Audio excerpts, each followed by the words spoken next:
Bonjour à toutes et à tous et bienvenue dans Secrets de cœur.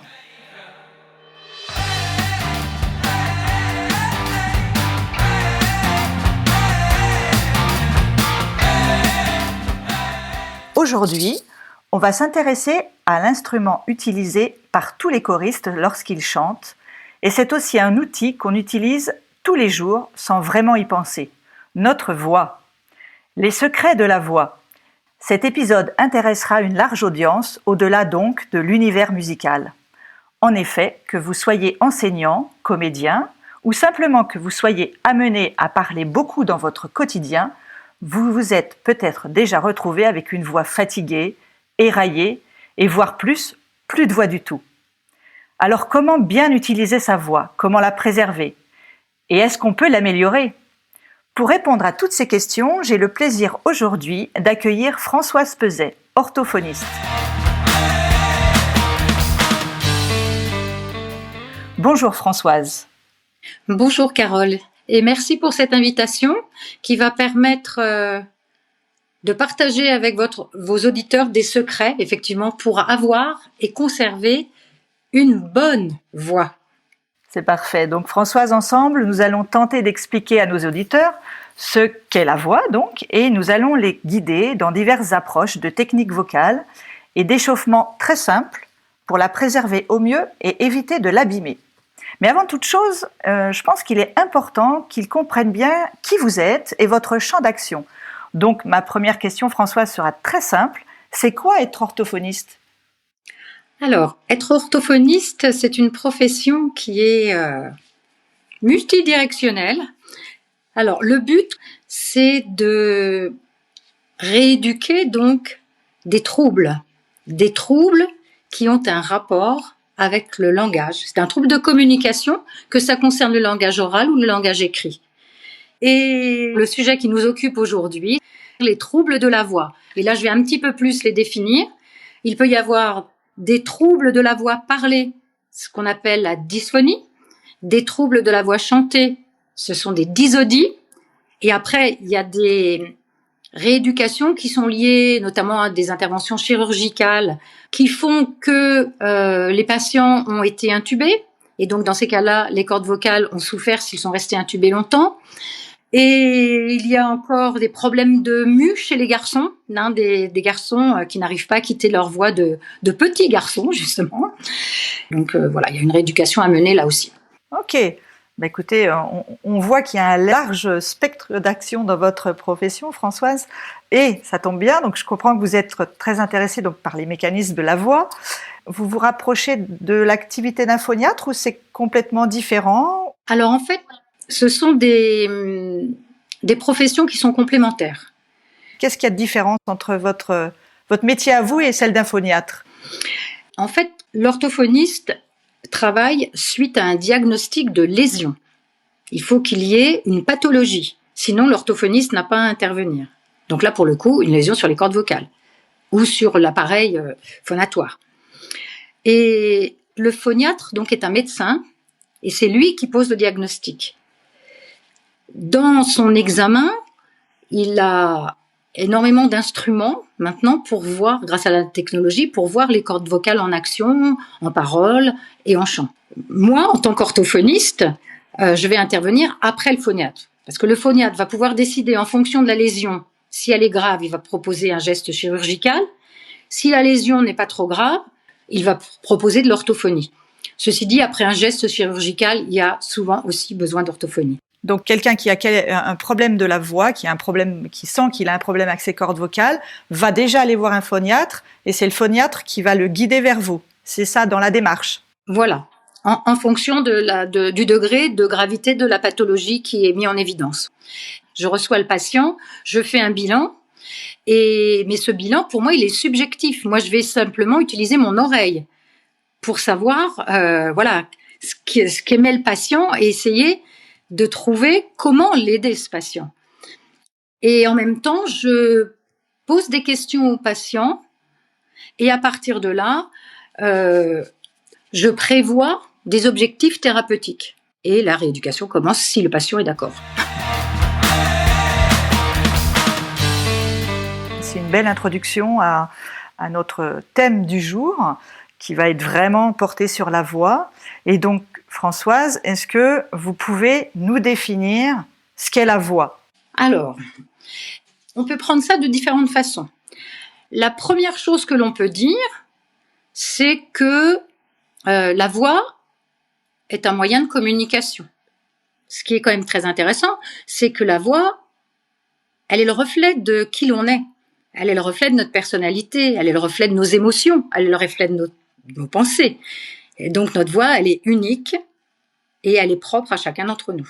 Donc ça, c'est une première façon de définir la voix. Ce que j'ai envie de dire en deuxième, c'est que la voix, c'est aussi un instrument de musique qui se met dans les instruments avant. Qui dit instrument avant, dit souffle. Et donc, effectivement, le souffle est à la base de la voix, que ce soit la voix parlée ou la voix chantée. Tout à fait. Ça va intéresser pas mal de nos éditeurs, justement. C'est très intéressant parce que le souffle, en fait, c'est l'élément de base d'une chaîne, on va dire, de 3 maillons qui va permettre de fabriquer la voix. Donc, ce premier élément, c'est donc le souffle. Le deuxième élément, ça va se situer un petit peu plus haut au niveau du larynx avec donc tout ce qui va être ondulatoire. Et ensuite, il va y avoir un troisième étage qui se situe encore plus haut, c'est la résonance avec tout ce qui va permettre d'amplifier la voix et d'enrichir la voix. Parfait. On a l'habitude d'entendre souvent les termes de technique vocale. Oui. Est-ce que vous pouvez nous en dire un petit peu plus aussi là-dessus?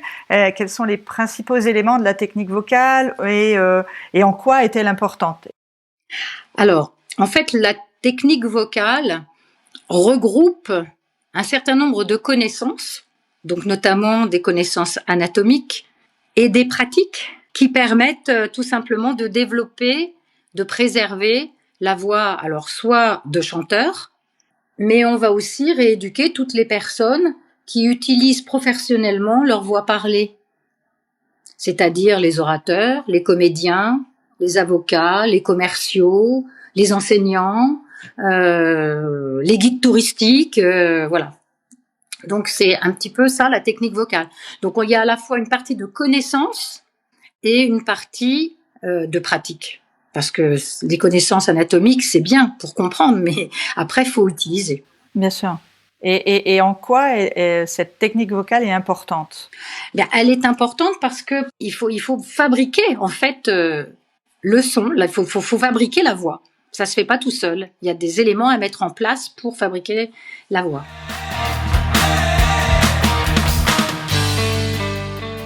Vous parliez de souffle. Est-ce que vous pouvez donner un petit exercice très simple pour nos auditeurs de respiration? Alors, ce qu'il faut bien comprendre, c'est que donc on est au premier étage, on est à la base, premier étage pour fabriquer la voix, d'accord? Donc je ne vais rien apprendre aux personnes qui nous écoutent. Vous savez que la respiration se fait en 2 temps, une inspiration et une expiration. Pendant l'inspiration, que se passe-t-il? Pour avoir une bonne respiration, un bon geste vocal de respiration, il faut que le diaphragme descende, se contracte, descende, que la cage thoracique s'élargisse et que les côtes flottantes, justement, s'ouvrent de façon à faire de la place aux poumons. Et ensuite, une fois que cet air est entré dans les poumons, il faut avoir une action des muscles abdominaux qui, eux, vont justement comprimer l'air de façon à ce que l'air puisse sortir.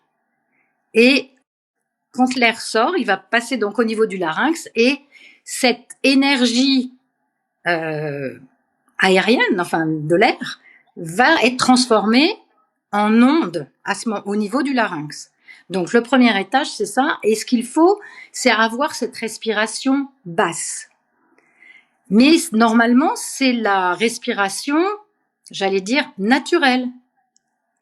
Alors, ce qui peut se passer, c'est qu'il y a des gens qui vont pas avoir suffisamment de tonicité au niveau des muscles abdominaux. Alors, pour ça, il y a un petit exercice très simple. Donnez-le nous, donnez-le nous. S'il n'y a pas suffisamment de tonicité dans les muscles. Alors, vous achetez un paquet de ballons de baudruche et vous essayez de les gonfler. Vous en essayez un, mais d'un seul coup, hein, c'est pas petit coup, et vous devez essayer de le gonfler. Alors, pas énorme, mais quand même que déjà, le ballon a une forme de ballon. Si vous réussissez, vous le mettez d'un côté, vous en faites un deuxième, un troisième, un quatrième. S'il y en a que vous ratez, vous les mettez de côté. Et vous allez vous exercer avec cela. Ça veut dire que pour cela, vous n'avez pas fait le bon geste. Donc, vous allez recommencer et voir si vraiment vos muscles ne sont pas suffisamment forts ou si c'était juste une maladresse de votre part. Parce qu'on a vraiment besoin d'une pression continue quand on veut tenir une note, par exemple. D'accord. Donc ça, c'est un petit exercice tout simple à faire. Voilà. Mais alors, je voudrais vous en donner un autre parce qu'il faut gérer le souffle. Et comme, allez-y. Vous m'avez dit que vous aviez des choristes qui vont écouter. Oui. Donc, je vais vous poser une question. Oui, allez-y. Est-ce que vous savez si on a besoin de beaucoup d'air pour parler et pour chanter? Alors, a priori, je dirais oui. Alors, on va faire un petit exercice ensemble. D'accord. Je croyais avoir encore des pailles, j'en ai plus. Donc, j'ai pris un tube de stylo, vous savez. Voilà. Donc, vous imaginez que c'est une paille à boire. Et vous allez commencer par inspirer très peu d'air pendant 2 secondes. Et vous allez souffler dans la paille pendant d'abord 8 secondes. Soit vous y arrivez, soit vous n'y arrivez pas. Si vous y arrivez, vous allez refaire l'exercice 2 secondes et vous allez souffler 10 secondes. Si vous y arrivez, 12 secondes et vous allez jusqu'à 15 secondes, c'est pas mal. Et ce qu'il faut que vous arriviez à faire quand vous voulez chanter, eh bien, vous réduisez le temps de prise d'air. Parce que quand on chante, on n'a pas forcément 2 secondes pour reprendre son air. Donc, vous allez vous exercer en prenant 1 seconde et demie, puis 1 seconde, puis 1 demi-seconde, tout en gardant une expiration à 15 secondes. Voilà. Donc ça, c'est un exercice très progressif. Hein? Donc j'espère que j'ai été claire, que vous avez compris, parce que je pense que nos auditeurs ont bien compris également. C'est très clair, Françoise. Ça permet vraiment de se préparer à chanter quand on a besoin d'une tenue importante du souffle. Donc à la réponse de votre question, est-ce que j'avais juste? Ben non. Du coup, on n'a pas besoin de beaucoup d'air. Ben non. Eh ben non. Je suis désolée, Carole. Mais c'est ce qu'ils vont comprendre. En fait, nos amis auditeurs vont comprendre tout ça. Non, mais vous avez tout à fait raison. Je suis novice en la matière, donc je découvre toutes vos explications et avec grand intérêt. Alors, je me disais aussi tout à l'heure, vous nous avez parlé de cordes vocales. Pour que les auditeurs en fait ressentent ce dont vous parliez au niveau des accolements, est-ce que vous avez aussi un petit truc à leur donner? Oui, alors ça c'est vraiment très important. Alors premier exercice que je peux vous proposer juste pour que vous sentiez ce qui se passe à ce niveau-là. Vous allez vous mettre devant un mur, un pied devant, un pied plus en arrière, bien en équilibre sur vos 2 pieds, et vous allez pousser comme si vous vouliez déplacer le mur. Vous poussez très très fort et vous allez sentir ce qui se passe là. Vous allez peut-être pouvoir me dire ce que vous sentez. Déjà une contraction au niveau de ma cage thoracique. Enfin, je vous décris ce que je ressens. Hein. Oui. Et peut-être, oui, un rétrécissement de la gorge, en fait. Il y a effectivement un grand serrage. À chaque fois qu'on fait un effort, de toute façon, pour faciliter l'effort, les cordes vocales se ferment très très fort. Et là, elles sont verrouillées. Archi-verrouillé. Et c'est d'ailleurs pour ça que très souvent, quand vous voyez quelqu'un qui a fait un gros effort physique, souvent après, il y a un mais c'est l'ouverture à ce moment-là des cordes vocales parce que c'est de l'apnée, hein, en fait, tout simplement. Si en chant, vous mettez trop de pression au niveau donc de l'accollement des cordes vocales, en fait, vous allez sentir des picotements, vous allez avoir envie de tousser. Ça, c'est un signe que vous avez mis trop de pression. Alors, dans ce cas-là, qu'est-ce qui va se passer? Eh bien, elles vont s'ouvrir très brutalement, elles vont se refermer très brutalement, ce qui va provoquer des frottements, d'où, au bout d'un certain temps, apparition de nodules, par exemple, ou autre possibilité, il va y avoir une fuite d'air. Vous aurez une voix qui sera toujours comme ça, et très désagréable à écouter, elle sera remplie d'air. Et c'est très fatigant. Ceci dit, il va falloir doser cette pression. Et oui, ça doit pas être évident.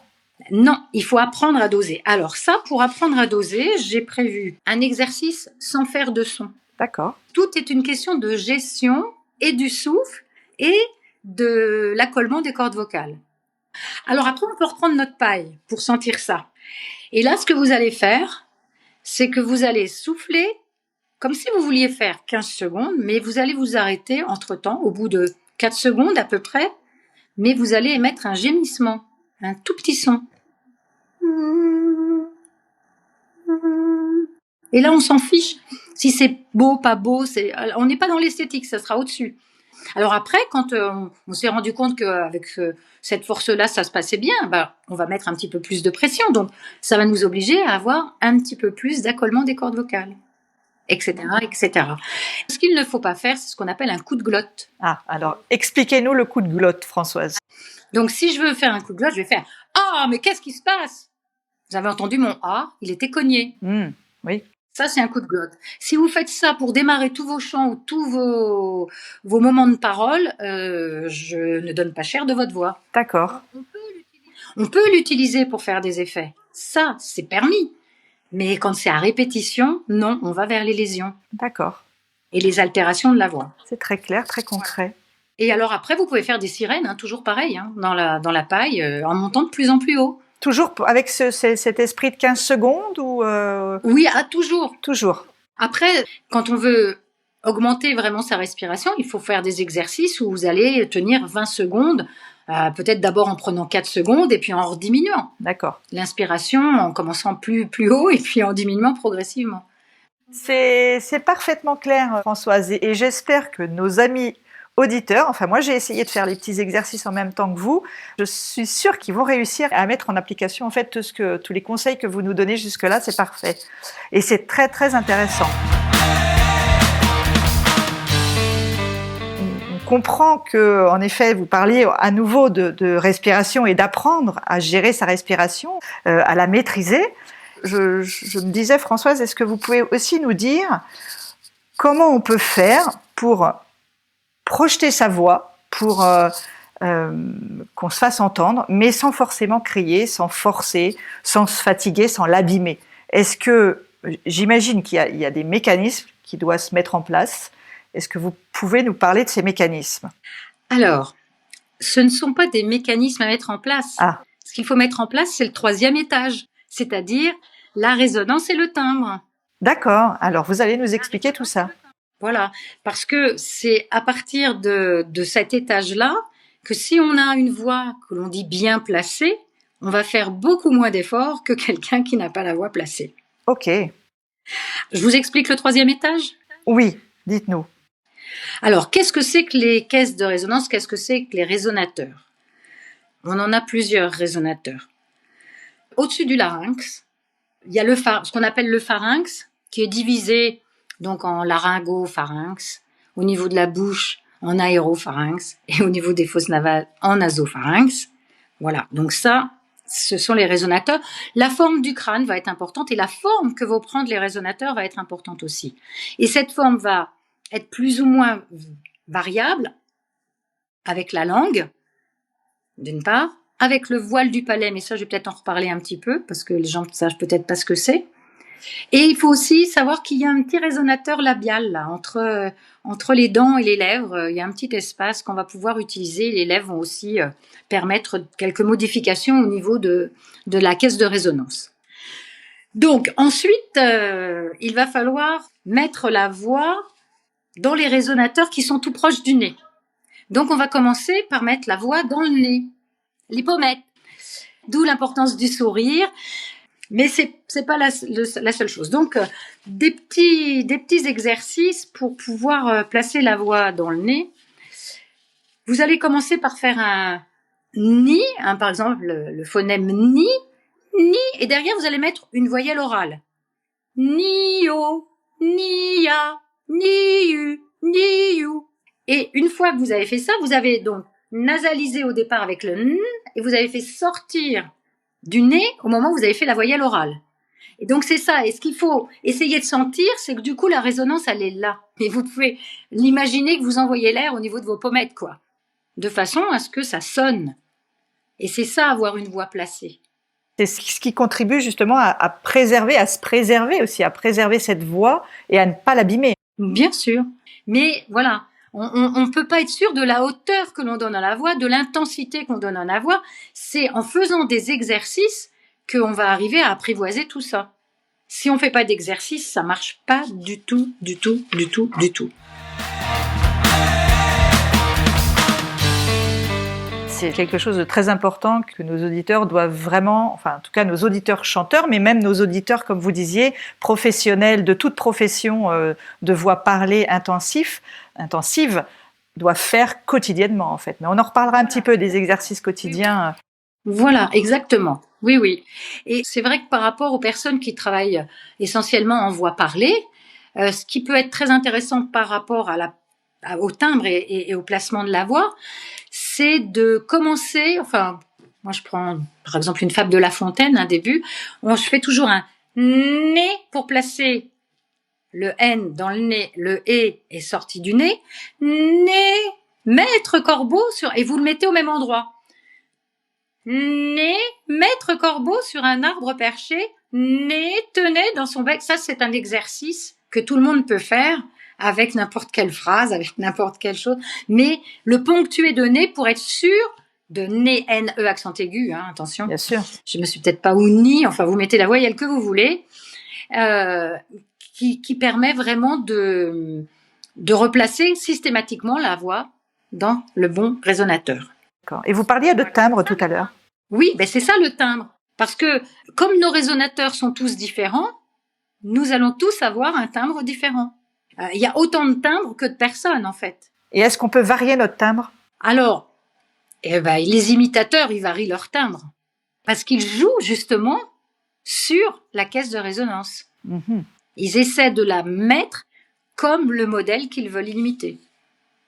Mais j'ai aussi un petit quelque chose à ajouter par rapport à votre idée de protéger la voix, etc.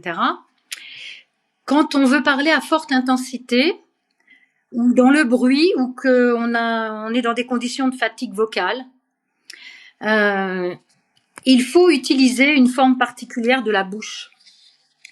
Et d'ailleurs, si vous regardez des chanteurs lyriques, c'est généralement la forme de bouche qu'ils ont, c'est-à-dire une bouche ovale. Et je vais vous faire la démonstration parce que sinon c'est difficile. Je vais utiliser mes mains. Que vous appliquez sur vos joues. Oui, je vais commencer avec un A très ouvert. Je vais mettre mes mains sur mes joues et je vais, avec mes mains, obliger mes lèvres à avancer, à faire un peu comme un cul de poule en fait. Hein.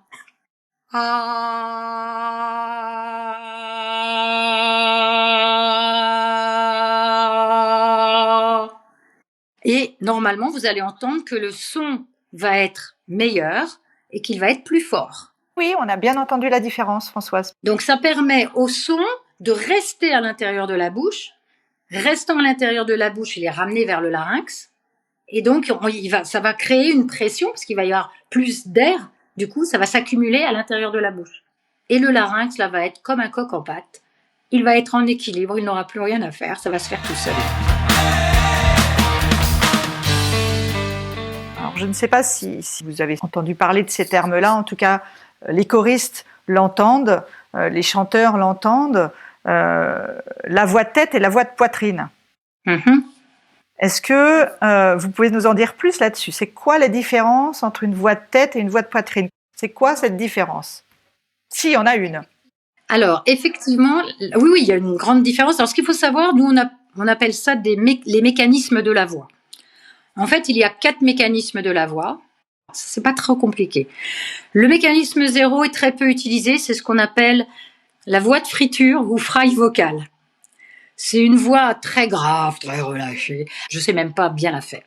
Donc, mécanisme 1, dit voix de poitrine. Alors, pourquoi dit voix de poitrine ? Mais c'est pareil, parce qu'on ne savait pas ce qui se passait à l'intérieur.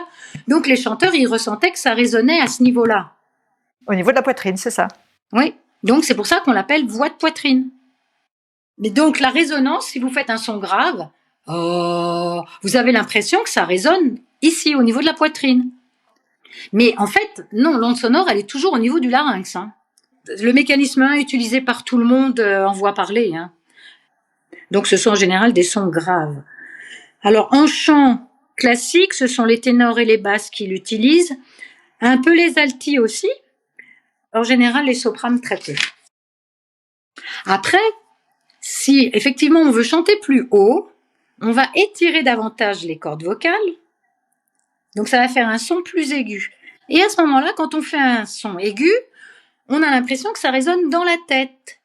Et là, on est en mécanisme 2, d'où le nom voix de tête. On a l'impression que ça résonne là-haut. D'accord. Ça, c'est le mécanisme 2. Donc, c'est utilisé par les hautes contres, hein, en chant classique, voilà. Et par les enfants, par les sopranes, par les altis aussi, hein, et quelquefois par les ténors également. Mais en chant classique, c'est très mal vu d'utiliser la voix de tête, enfin le mécanisme 2 chez les ténors. En général, ils sont sifflés en chant classique s'ils passent en voix de tête. Il faut qu'ils aient la quinte aiguë en mécanisme 1. Voilà.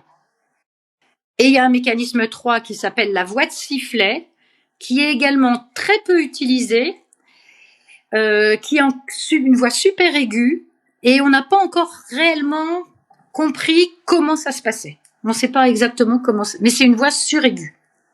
D'accord. Mais tout le monde peut utiliser, ça c'est la théorie, tout le monde peut utiliser une voix de tête et une voix de poitrine. Tout à fait. On est d'accord, ok. Parce qu'on a tous après des tessitures que l'on peut étendre, donc voilà. Étendre et travailler. Et travailler, bien sûr. Alors, par contre, ce sur quoi je veux insister, c'est que lorsque l'on fait du chant, il faut bien connaître quelle est la zone que l'on a dans notre voix qui est dans le mécanisme 1, celle qui est dans le mécanisme 2, et la zone qui est, si on monte, on va être en mécanisme 1, donc sur quelques notes. Si on descend, on va être sur d'autres notes. Par exemple, si on prend une soprane va commencer en mécanisme 1, bien sûr, si elle monte, hein, et elle va changer de mécanisme bien avant la mezzo-soprane ou avant les altis. Donc, il va falloir repérer sur quelle note ça se passe.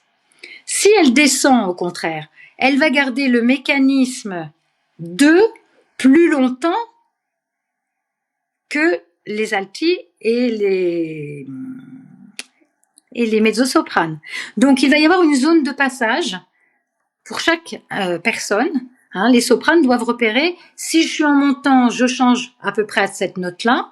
Si je suis en descendant, je vais changer plutôt à cette note-là. Reconnaître cette zone de passage parce que c'est une zone de fragilité. D'accord. Et on peut quelquefois dans un chant ne pas comprendre pourquoi on n'arrive pas à bien placer sa voix sur ces notes-là. Eh bien, vous pouvez vous dire que vous êtes sûrement sur des notes de passage. Et donc là, il va falloir que vous décidiez après, telle note, quand je monte, je la fais dans un chant en particulier, vous dites celle-là, je la garde en mécanisme 1, ou au contraire, non, je vais la passer en mécanisme 2, parce que sinon après, je me fais mal. Ok. Et ça, c'est très important parce que ces notes de passage vont déterminer si vous êtes soprane, si vous êtes mezzo-soprane ou si vous êtes alto. J'allais vous poser la question justement, Françoise, de cette détermination de tessiture. C'est avec cette notion de passage. Ok, c'est très clair. C'est important aussi parce que quand on commence à chanter, on va dire, bah tiens, quand on n'a jamais chanté, hein, si quelqu'un n'a jamais chanté de sa vie, vraiment, il vaut mieux commencer par se mettre dans une voix moyenne. Parce que plus on va utiliser la voix, plus elle va se développer et plus peut-être on va découvrir qu'on peut monter haut. Et alors, en général, on étend sa tessiture par le haut parce que quand on l'étend par le haut, une fasnière magique, en général, ça s'étend aussi vers le bas. On n'a pas besoin de travailler vers le bas. Et est-ce que vous vouliez nous parler aussi un petit peu donc des paramètres de la voix? Alors, effectivement, les paramètres de la voix, donc il y en a 3. Ok. Il y a la hauteur, l'intensité et le timbre. Donc la hauteur, c'est le nombre de vibrations par seconde que font les cordes vocales.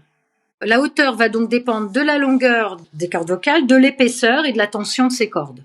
Alors ce qui peut être intéressant, c'est que la longueur des cordes vocales, effectivement, n'est pas la même chez les hommes et chez les femmes, et que la longueur des cordes vocales se modifie en fonction de l'âge. C'est pour ça qu'on peut passer d'un pupitre à l'autre. D'un pupitre à l'autre, alors ça, pas forcément d'un pupitre à l'autre, mais ça peut jouer, c'est sûr, ça peut jouer. Alors, corde vocale d'un homme, la longueur est en moyenne de 22 à 27 mm. Donc, effectivement, ça laisse une bonne marge de différence. Et les femmes, en général, c'est de 17 à 20 mm. Et elles ont une épaisseur de 2 à 4 mm. Alors... On est toujours dans les paramètres. On est toujours dans les paramètres. Donc ça, c'était la hauteur. Alors, au niveau de l'intensité, on l'appelle la puissance sonore aussi. Elle s'exprime en décibels. Alors, ce qu'il faut savoir, c'est qu'une voix conversationnelle est quand même à 60 dB. Qu'une voix d'appel est à 100 dB et que les chanteurs lyriques peuvent atteindre 120 dB. D'accord. En double. Sans micro. En double, sans micro. Ouais. Et après, il nous reste le timbre dont nous avons déjà un petit peu parlé, qui est donc propre à chaque voix. C'est ce qui fait sa particularité, sa spécificité. Alors, elles sont classées selon leur timbre. On va parler d'une voix voilée, d'une voix soufflée, d'une voix éraillée, d'une voix chaude, d'une voix fluette, d'une voix claire, d'une voix engorgée, etc. Ça, c'est pour caractériser le timbre. Certaines personnes vont être aidées, on l'a déjà vu, par une morphologie particulière, donc des pommettes saillantes, une forme de crâne aussi particulière, la forme des cavités de résonance, tout ça c'est la morphologie. Donc en fait dans la voix, on se rend compte qu'on a beaucoup à dire merci papa, merci maman, quand on a une bonne voix de départ. Mais après ça se travaille, parce que si quelqu'un peut avoir une très bonne voix naturelle, mais si la personne ne la travaille pas, eh bien, ça donnera rien. Alors que quelqu'un peut avoir une voix quelconque, on va dire, mais en la travaillant assidûment, ça peut faire des talents extraordinaires. Il y a aussi le lieu de vie qui peut jouer, parce que, par exemple, si vous habitez dans le sud de la France, vous allez avoir à chaque fin de phrase, par exemple, le matin, et le barman, et voilà. Donc quelque chose qui va sonner, qui va remonter, qu'on va replacer systématiquement dans le bon résonateur. Naturellement. Voilà. Les gens du Sud ont souvent une voix, qui est beaucoup mieux placée que ceux qui habitent en région parisienne, par exemple.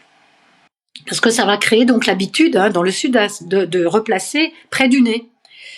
La langue parlée, on n'a pas de chance parce que le français n'est pas une langue facile. En fait, il y a beaucoup de voyelles ouvertes, il y a beaucoup de choses comme ça qui vont faire que c'est compliqué parce qu'on ne va pas pouvoir mettre sa bouche comme ça tout le temps quand on parle. En cul de poule. Voilà, la bouche en cul de poule. Voilà, il faut s'exercer à parler avec la bouche en cul de poule. D'accord. Voilà, donc ça n'aide pas pour le chant notamment. Pour la parole, c'est pas trop gênant, mais c'est pas très. L'anglais est plus adapté. L'anglais, l'italien est plus adapté, oui. C'est pour ça qu'il y a beaucoup d'opéras en italien aussi. Enfin, il y en a en russe aussi. La langue russe aussi est très.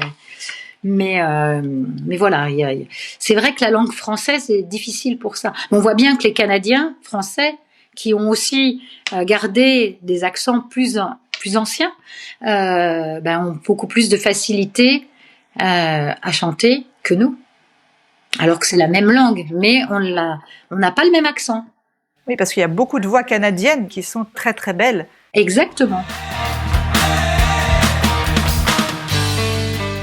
On pourrait faire un épisode entier sur les paramètres, sur les mécaniques. Ce qui serait peut-être bien, c'est que les personnes qui nous écoutent, en fait, se disent, ma voix, c'est un instrument qu'il faut que j'utilise et que j'entraîne, au même titre qu'un sportif. Et le matin, quand je me lève, est-ce que j'ai un petit exercice, 2 petits exercices à faire avant de démarrer ma journée? Bien sûr, oui. Est-ce qu'il y a une petite routine que vous pourriez nous donner, Françoise? Moi, je pense que ce qui peut être intéressant, c'est effectivement d'abord de réveiller sa voix quand on commence à ouvrir un œil et on va chercher ce qu'on appelle la petite souris, un petit son aigu le plus aigu qu'on peut faire sans forcer du tout.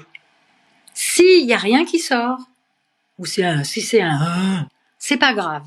On laisse tomber, on fait autre chose et on y revient.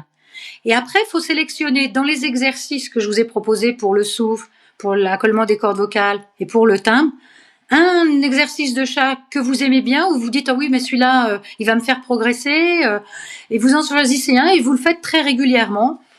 Et vous allez aussi vous détendre, parce qu'on n'a pas parlé de ça, mais il faut être très détendu quand on parle et quand on chante. Et après, vous allez passer sous la douche. Sous la douche, vous allez placer le timbre. Donc, vous allez pouvoir faire votre, je sais pas. Moi, j'aime bien faire la mouette. Mais après, c'est chacun son truc. Si vous préférez faire le petit chat, ou si vous préférez faire de la nasalisation en faisant nia, nie, nio. Vous faites ce que vous voulez. Ok. Mais l'important, c'est de le faire quotidiennement. On est bien d'accord? Oui. Et il va falloir rajouter quand même. Vous allez chanter en mécanisme 1, faut bien réveiller toutes vos cordes vocales. Et par contre, vous allez faire une phrase en mécanisme 2. Vous n'allez pas forcément la chanter. On parle de timbre et on a fait le timbre nasal sous la douche. Bien, vous pouvez essayer après de parler très doucement. Alors, disons à faible intensité, avec ce même timbre nasal. Vous allez le garder à faible intensité. Et ça, c'est important. Nos auditeurs sont principalement des choristes. Est-ce que vous avez des conseils à donner à quelqu'un qui va commencer le chant? Est-ce qu'il y a justement des choses auxquelles il faut être attentif et des pièges dans lesquels ne pas tomber?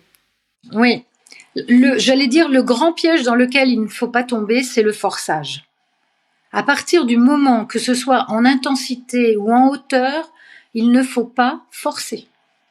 Si il y a une note aiguë que vous ne pouvez pas faire, vous n'allez pas aller la chercher. Après, vous pourrez faire des exercices pour augmenter votre étendue vocale, pour augmenter votre tessiture. Mais au départ, vous n'avez jamais chanté. C'est normal. Dans la voix conversationnelle, on utilise essentiellement le mécanisme 1 et de temps en temps, donc la voix de poitrine, et de temps en temps le mécanisme 2 parce qu'on a une envolée lyrique et on part dans l'aigu. Voilà, comme ça, tout naturellement. Mais le mécanisme 2 est pas très développé dans ces cas-là. Donc, il va falloir s'habituer à le faire. Donc, en fait, le principal conseil, c'est de ne jamais forcer sa voix. C'est ça. Ne jamais forcer sa voix. Jamais, jamais, jamais, jamais. Parce que tout est question de muscles. Imaginez, vous parliez des sportifs tout à l'heure.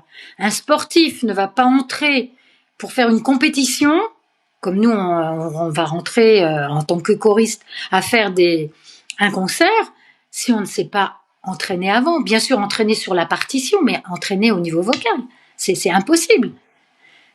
Parce que sinon, on va pousser sur sa voix, et alors là, c'est catastrophe assurée.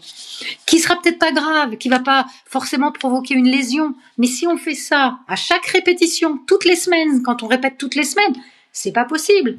Et si la répétition elle est tous les 15 jours, ou tous les mois, ou plus, et qu'on n'a fait aucun exercice pendant ce laps de temps, c'est évident que voilà, vous allez détériorer votre voix plus ou moins long terme. On va dire, tiens, j'ai perdu des aigus. Oui. Donc là, on parlait des pièges. Et quel est l'ennemi de la voix? Alors, les ennemis de la voix, il y a deux, disons, les ennemis. Les ennemis entre guillemets, bien sûr. Voilà. Disons que ce sont des choses à éviter quand on veut garder une voix saine. Ça va être par exemple éviter de faire des régimes amaigrissants parce que vous faites le yo-yo, éviter donc le manque de sommeil, éviter le tabac, éviter le reflux gastro-œsophagien, éviter les sodas. Qu'est-ce qu'il va y avoir encore qui vient de nous? Quelquefois on dit qu'il y a quelques aliments aussi qui endorment les cordes vocales, c'est vrai? Le chocolat. C'est quoi ce terme endormir les cordes vocales? Ça existe ça? Non, ce qu'il faut savoir, c'est que de toute façon, aucun aliment ne va sur les cordes vocales. Ce qu'il y a, c'est que il faut hydrater les muqueuses, mais en buvant de l'eau. Oui, de préférence. Maintenant, manger du chocolat, je pense que franchement, il n'y a pas eu d'études de fait. Si vous prenez un carré de chocolat avec votre café ou avec votre thé, il n'y a pas de risque. Et est-ce qu'on sait quand on utilise mal sa voix? Est-ce qu'on s'en rend compte? Ah oui. Oui. Ah, vous vous en rendez compte tout de suite parce que ça va réagir au niveau du larynx. Si vous mettez trop de pression, vous allez le sentir parce que le larynx, il va pas supporter. Donc ça va vous piquer, ça va vous gêner, ça va vous donner envie de tousser, etc. Si votre voix n'est pas timbrée, bah, vous n'allez pas avoir de puissance. Donc vous allez encore remettre plus d'air et c'est un cercle complètement vicieux qui va s'installer. Et quand on dit qu'on a une extinction de voix, oui. Donc on n'a plus de voix, ça nous arrive à tous. Bien sûr. Le remède, est-ce que c'est de chuchoter? En fait, non, parce que le chuchotement assèche les muqueuses. Donc vous allez entretenir le mécanisme qui est déjà déficient. Mais bon, on peut avoir une extinction de voix parce qu'on a eu une laryngite. Je veux dire, c'est pas forcément, voilà, il y a des quand même quelques maladies qui sont propices à ce genre de désagrément. En dehors de ça, en fait, c'est de se dire, je peux plus chanter, je peux plus parler, je peux plus exercer mon métier. Pour que ça revienne le plus vite possible, on hydrate et on se tait pendant quelques jours. On hydrate. Alors, on se tait. Ou si on a besoin de parler, alors c'est pour ça que c'est important de savoir parler avec un timbre, même à très basse intensité, parce que dans justement les moments où on a une aphonie, même si elle n'est pas totale, eh bien voilà, on va pouvoir garder un petit peu de timbre. Écoutez, merci beaucoup Françoise pour tous ces conseils pratiques, ces conseils très concrets. Et justement, par rapport aux exercices pratiques, vous nous en avez donc donné un certain nombre au cours de cette émission, et il y a des tas de livres, des tas de sites web qui sont à la disposition de chacun pour faire des exercices et qui donnent des conseils. Est-ce que vous pourriez, en tant que professionnel, nous recommander un livre ou nous recommander un tuto, un site web qui serait intéressant pour nos amis chanteurs? Donc, est-ce qu'il y a une petite bibliographie qui donne des techniques faciles, mais en tout cas qui sont ou ludiques? Alors, en fait, moi, je me suis formée pour pouvoir rééduquer des chanteurs. J'ai eu un formateur qui était lui-même ancien chanteur lyrique. C'est grâce à lui que j'ai pu donner des formations auprès des orthophonistes aussi en rééducation vocale. Et il s'appelle Monsieur Christian Guérin. Et il a un site qui s'appelle SOS Voix. Et franchement, il met à disposition sur son site des petits conseils qui vont ressembler à sans doute ce que je vous ai dit, puisque c'est vrai que il m'a beaucoup inspiré. Moi, c'est pas le seul. J'ai fait des tas de formations avec des orthophonistes, avec des phoniatres, voilà, parce qu'il faut pas avoir qu'une seule idée. Ok. Et en livre, une bibliographie? Alors en livre, j'en ai lu beaucoup, mais c'est souvent très technique et trop... Pas assez accessible. C'est pas assez vulgarisé, je dirais. Ok. Bon, on a déjà le site de Monsieur Guérin, donc, qui peut intéresser pas mal de nos auditeurs, en tout cas. Ben, écoutez, Françoise, on arrive à la fin de l'entretien. En général, je finis par un petit portrait chinois, mais je me suis dit que finir sur ce que les auditeurs devraient retenir de ce podcast en 3 mots. Alors, en 3 mots, je dirais entraînement, je dirais, je vais en accoler 2, respect de sa voix, enfin, ça fait même plus que ça, et je dirais joie pour l'utilisation qu'on en fait de cette voix. Ah, c'est très bien. Merci beaucoup. Ben, on a vu tout au long de cette interview qui, j'espère, passionnera des centaines de choristes qui nous écoutent, qu'il faut et qu'on doit travailler sa voix autant qu'un sportif travaille son corps. On a bien compris que c'était du travail au quotidien et qu'on pouvait l'améliorer. Entraînez-vous, entraînons-nous. Et pour vos choristes, ce que je peux rajouter, c'est qu'ils ont beaucoup de chance parce qu'en fait, on développe toujours la voix par le chant. Merci Françoise. Si vous avez aimé cet épisode, pensez à le partager, à vous abonner et à nous laisser un petit mot. Et surtout, prenez soin de votre voix. À très bientôt pour un nouvel épisode de Secrets de cœur. Change